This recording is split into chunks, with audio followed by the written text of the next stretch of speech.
Part 1.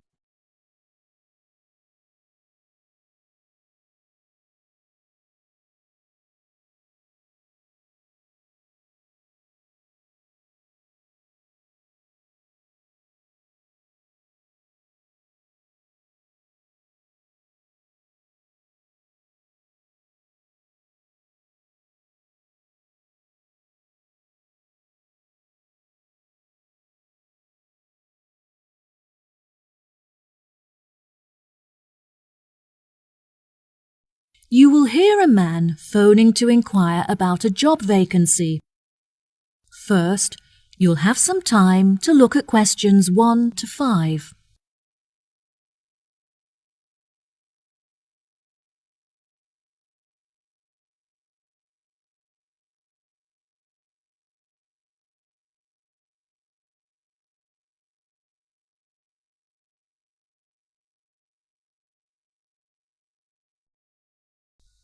Now we shall begin.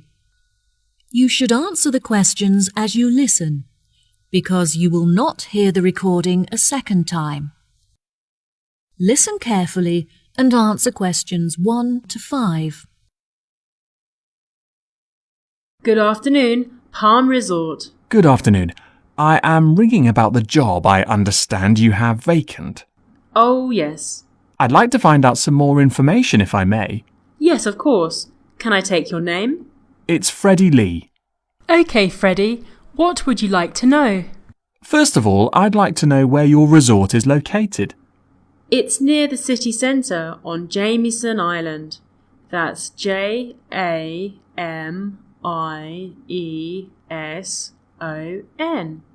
Oh, brilliant. That's only 5 minutes from me. I finish at my college on the 12th of May, so I'll be available for work from that date. Will there be any vacancies at that time? Well, summer is our busiest season, beginning on the 11th July, so that's when you would be starting. Sounds good. And are there any age limitations? That would depend on the place you're applying for. How old are you? I'm 17.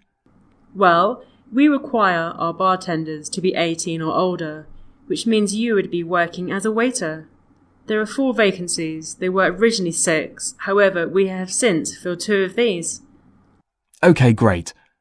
Could I ask about the pay? We're offering £5.52 an hour. That's very good. My last job was £4.45 an hour. And can I also ask about what qualities you're looking for, like any particular skills or experience? We don't normally require applicants to have any past experience. However, during the summer season, we have weekly shows in which our waiters are asked to perform. The routines are very simple, so no dancing skills are needed. However, you will need to be able to sing. I have never sung professionally, but I'm keen on it and have been told that I'm talented, so I think this will be a good fit. Are there any other duties that I'd be responsible for? As a waiter, you'll have a few different duties.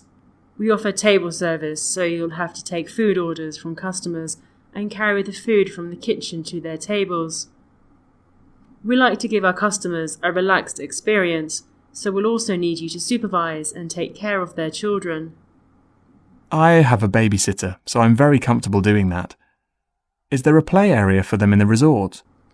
Unfortunately, there is no facility for children here at the resort, but there is a large playground just down the road. Before you hear the rest of the conversation, you have some time to look at questions 6 to 10.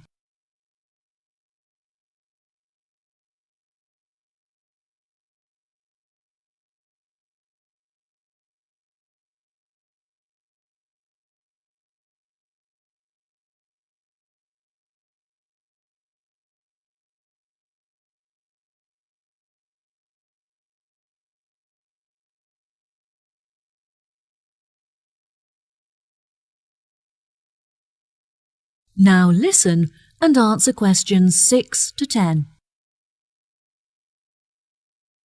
So I would just walk the children down to the playground each day? No, the road is very busy and the pavements are so narrow that it's unsafe to take the children for walks there. It would be very advantageous if you could drive so that you can safely strap the children into the back seat and transport them back and forth. I'm currently taking driving lessons, so if all goes well, I should have my permit by the time I begin work. We feel it's pretty good, and we also offer some good fringe benefits for our employees. Really? Well, because of the difficulties of getting public transport, if you're working after 10 o'clock, we drive you home. OK, that sounds fine. Do you have a staff room where I would be able to eat my packed lunches? All of our employees eat in the dining hall once our customers have finished eating their lunch. We like to make sure that our employees are well nourished, so we would provide you with a meal every lunchtime. There is no need to bring in a packed lunch.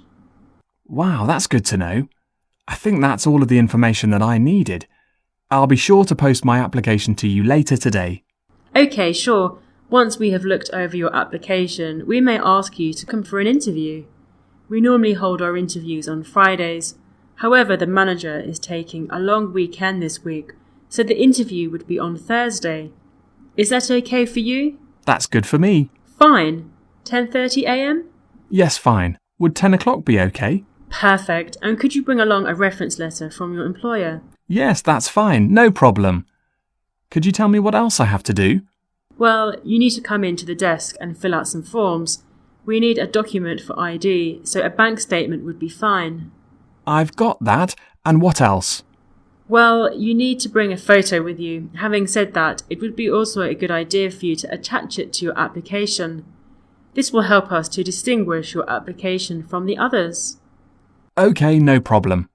I have a couple of spares from when I renewed my passport. Good. We look forward to seeing you. OK, thank you so much. You've been very helpful. No problem. Goodbye.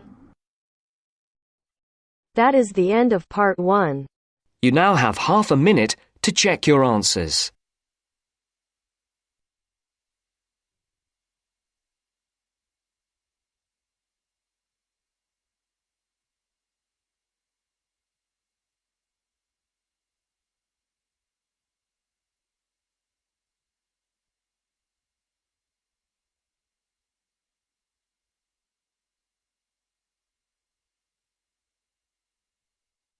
Now turns to part 2. Part 2.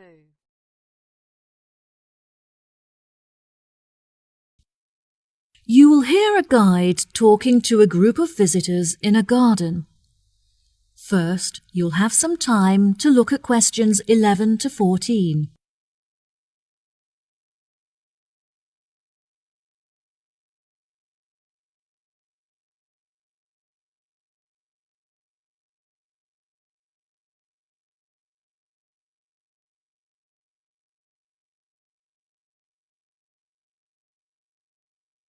Now listen carefully and answer questions 11 to 14. Hello, welcome to Pine Garden. My name is Manuel, and I'd like to tell you a few things about our establishment before you all wander off and begin your exploration of the grounds. I know you're keen to begin, so I'll try to keep this short. First of all, I'd like to explain what you can do with your ticket. If you want to be closer to nature, you could visit our planting area. In that area, visitors can plant small flowers and bulbs that will grow and become part of the garden. The planting activity is completely free. However, if you have sensitive hands, you'll need to purchase garden gloves to protect your skin. Here at Pine Garden, we sell a number of wooden goods carved from trees that have been felled in our very own pine forest. If you feel like getting involved and having a go yourself, you can join one of our bush timbering lessons free of charge, where you'll be able to make your own keyring under the supervision of a skilled craftsman. The most popular attraction in the garden is our aviary, where you can observe a whole range of bird species. Entry to this section is free, but you have to pay a small supplement in order to enter the hummingbird section. Also, the insect hut not far from it may arouse your interest. There you can find some interesting insects such as butterflies, pocket ladybugs, dragonflies, and so on. And there's no extra charge for that. Unfortunately, there are some areas that are temporarily off limits to visitors today. For example, the gift shop that closed earlier this year and won't be open for another month or so. As I mentioned before, however, You're free to visit our restaurant for food and snacks, and if you're looking to purchase a gift, why not buy that special someone a potted bush or orchid from our plant care centre? And our new treetop cafe is under construction, which will be very impressive when it's finished. In fact, the model town's already opened ahead of schedule, and it's attracting a lot of people. Now, our tourist office is normally available to provide tourists with a variety of help. However, the officer is sick at home today. Please do not let this discourage you from visiting these, as they provide quite an experience. Before you hear the rest of the talk, you'll have some time to look at questions 15 to 20.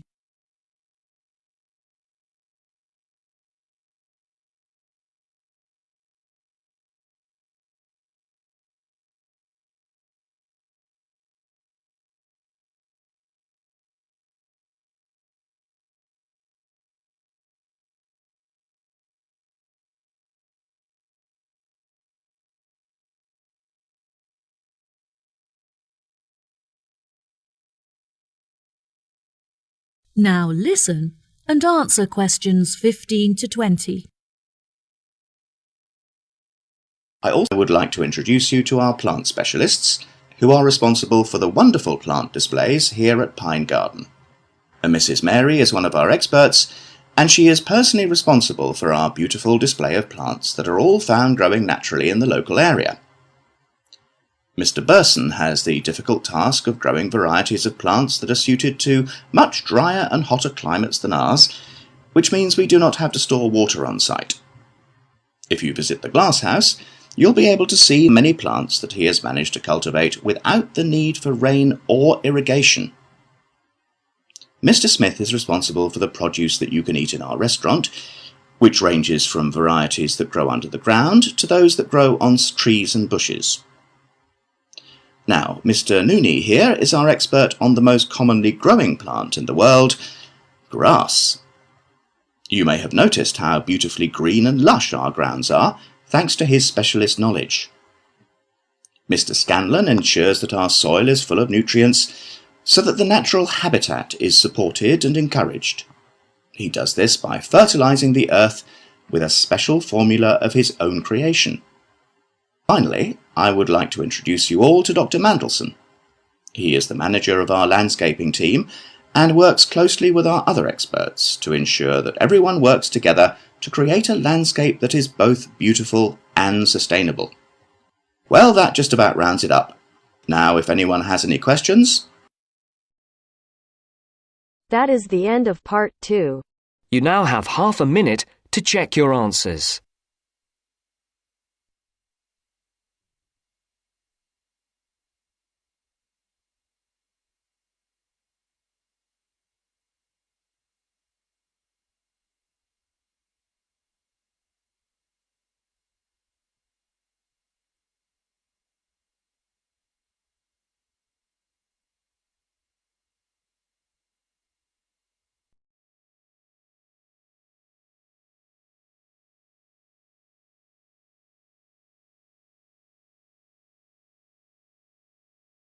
Now turns to part 3. Part 3. You will hear Sally and Mike, 2 students, and their professor talking about their classwork. First, you have some time to look at questions 21 to 26.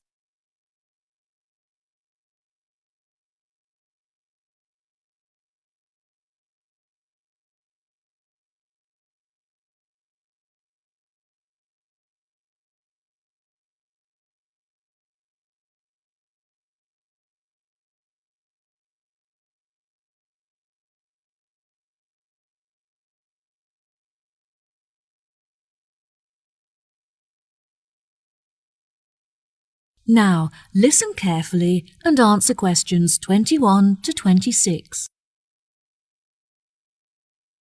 Hello, Sally and Mike.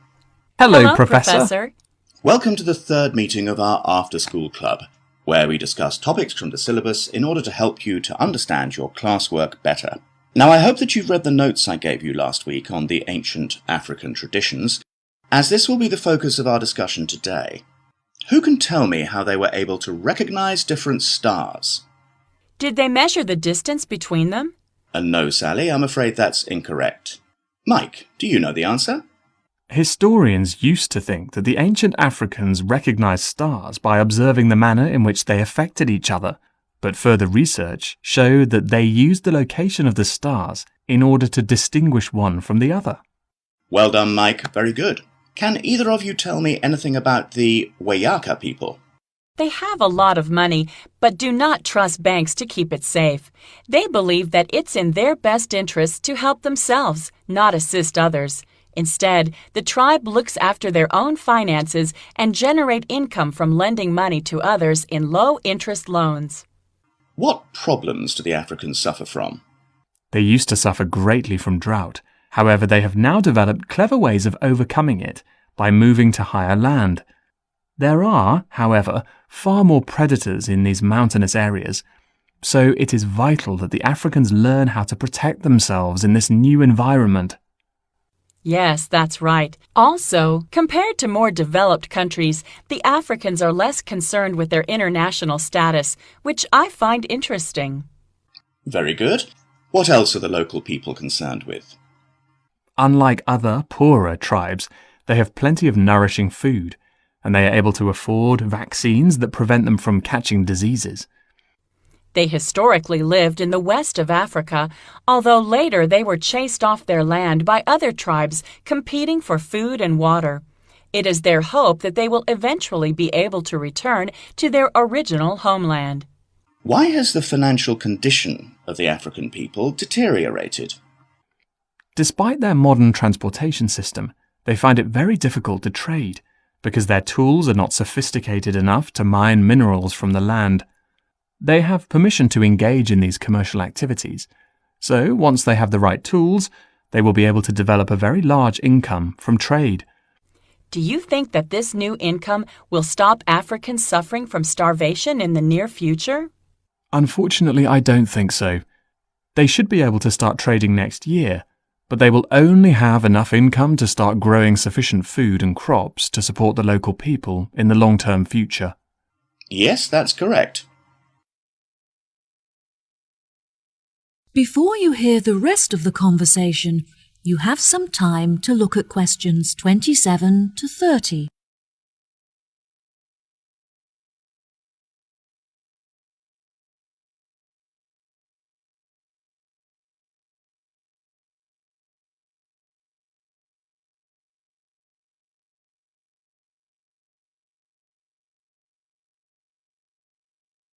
Now, listen and answer questions 27 to 30. There are many charities from developed countries that are helping to ship food to African countries in order to feed the starving.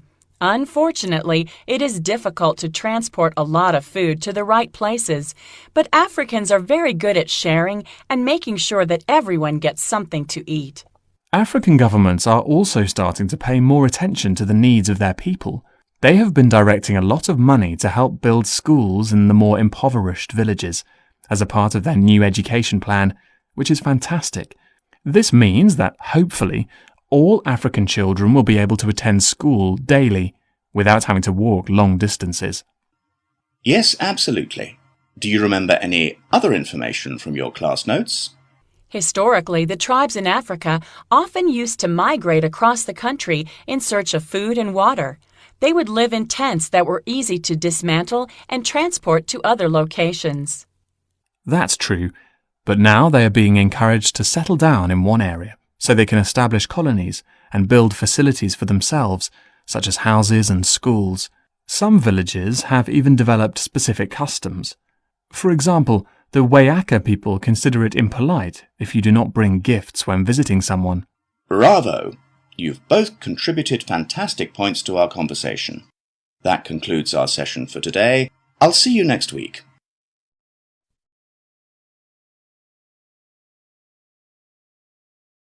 That is the end of part 3. You now have half a minute to check your answers.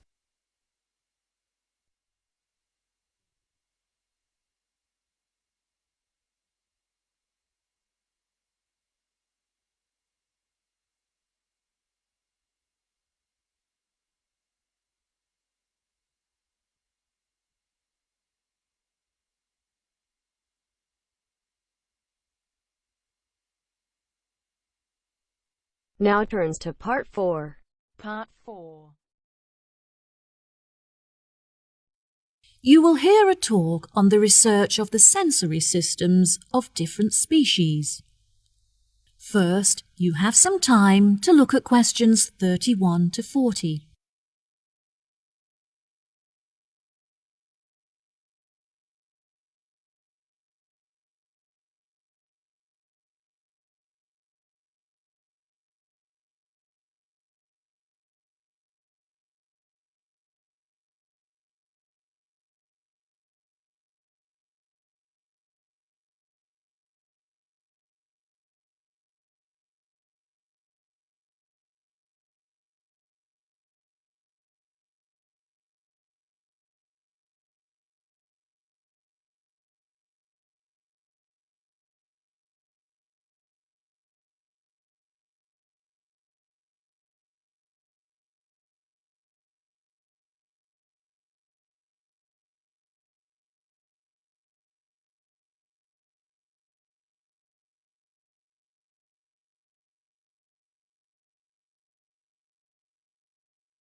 Now, listen carefully and answer questions 31 to 40.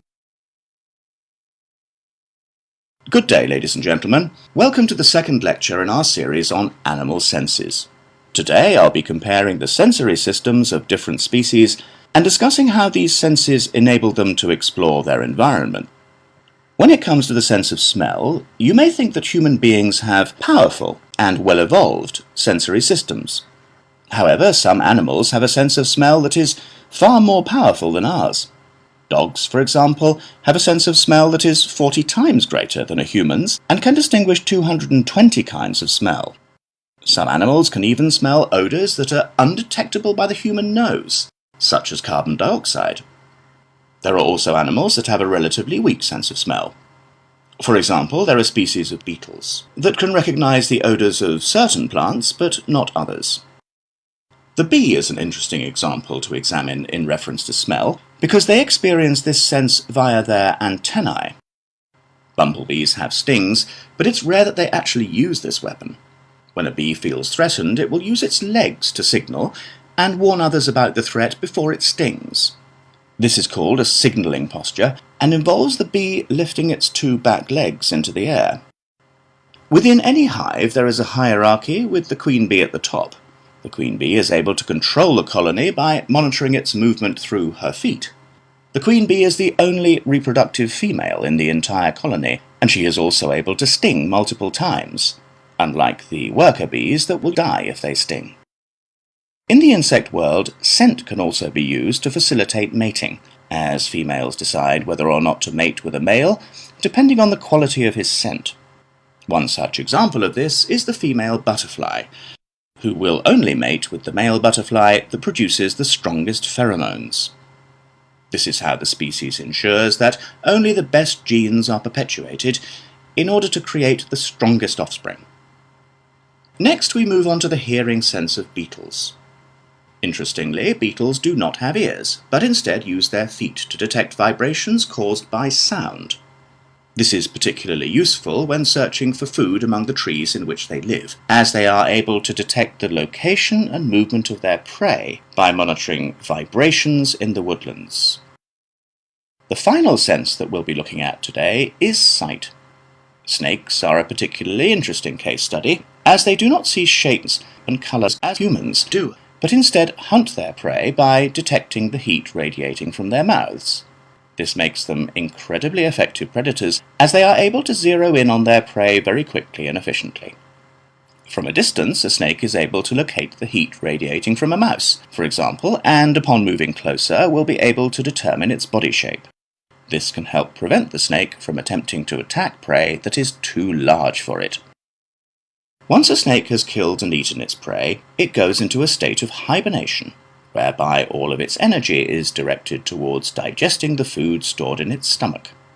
Depending on the size of the snake and its prey, this hibernation can last from hours to days. Once fully fed, a large snake will not need to eat again for the next couple of weeks. During the breeding season, however, female snakes will feed more frequently. The heat detection of a snake is very complex and can be even more effective than the vision of a human. It not only uses heat to determine the location of its prey, but before it commits to hunt, it will also use the heat to calculate how much distance it has to travel in order to reach it. This prevents the snake from wasting energy hunting prey that is too far away to catch. That is the end of part 4. You now have half a minute to check your answers.